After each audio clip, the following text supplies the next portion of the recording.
Map Reading 6, Directions and Bearings.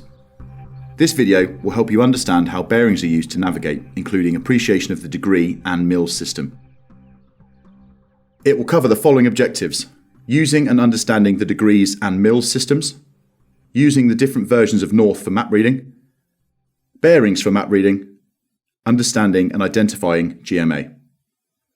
In degrees, you should know that north equals 0 or 360 degrees, south 180 degrees, east 90 degrees, and west 270 degrees.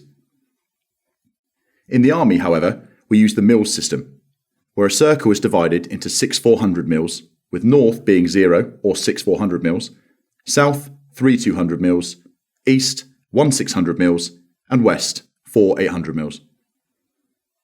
There are 3 different norths in map reading, and these are true, grid, and magnetic. True north is the direction from where you are standing to the North Pole. Grid north is the upward direction of the north-south grid lines on your map. Magnetic north is the direction to which the red end of the compass needle points. Note that magnetic and true north are not in the same location because the magnetic North Pole is continually moving with the rotation of the Earth. A bearing is an angle measured clockwise from north to a desired location on the ground or map. A magnetic bearing is a bearing from magnetic north to a feature when using a compass out on the ground. A grid bearing is a bearing from grid north measured clockwise to feature on the map when taking a bearing off a map. You may have noticed that the grid and magnetic bearings are different. The difference between the grid and magnetic norths is termed the grid magnetic angle, or GMA for short.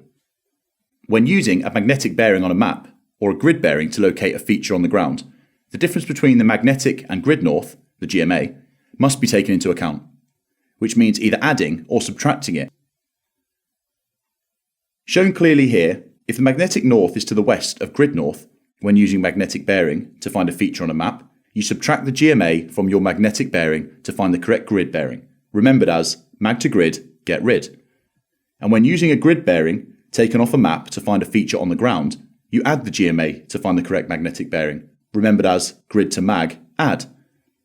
If the magnetic north appeared to the east of grid north, you simply reverse the adding and subtracting as shown here.